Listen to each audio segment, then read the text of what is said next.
BBS Telefayina ezekulaga Enkaayana z'ettaka mu Katanga ewandegeya wakati wa ssettendekero wa Makerere n'abatuuze mu kitundu kino nga n'ekyakasembayo be bakansala okuva mu lukiiko lwa KCCA olukulu abasibwawo okulondoola ekiviirako emivuyo mu kitundu kino. Olwaleero omu ku batuuze mu Katanga Darius Muteesa asibiddwa mu kkooti ya KCCA ey'omulamuzi Valerian Tumusiime n'avunaanibwa emisango ebiri okuli ogw'okusaalimbira ku ttaka lya ssettendekero wa Makerere ssaako okulizimbako nga tafunye lukusa okuva ku ssettendekero ono. Ono newankubadde abadde n'abamweyimirira okubadde bassentebe b'ekitundu kino ekya Busia ne Kimwanyi, omulamuzi amulagidde okuzzibwayo mu kkooti ng'ennaku z'omwezi 7 omwezi guno nga bw'ayongera okwetegereza ebisaanyizo by'abantu abazze okumweyimirira.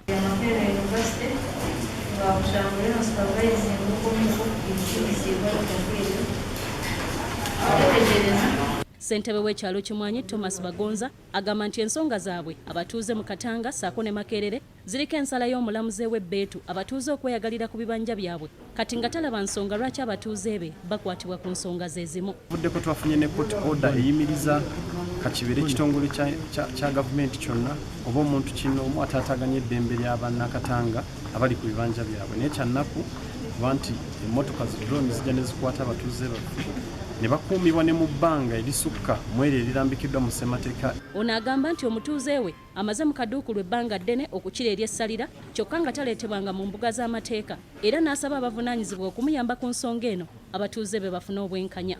Namba nga tali ku poliisi emanyiddwa nga tali ku poliisi emanyiddwa so ffe tulowooza nti kirinyidde nnyo eddembe era kitunyizeemu ffe nga ffe abantu abalowooza nti abakwasa amateeka bwe baali gagoberedde. Saa zino abadde amaze wiiki namba mukome mugundi mu kaduukulu ate nga kaduukulu tekamanyiddwa na kumanyibwa abadde bafuneyo gye bamukasuka tugezezaako kumunoonyerezaako bunoonyereza tona natuyamba ne tumugwako ate mu kumugwako saa zino bamuleeta emisango gye bamusomedde okusaalimbira ku ttaka kye tutamanyi. Stella Nandawula ne Richard Mwanje, BBS Telefayina, Ageesigika.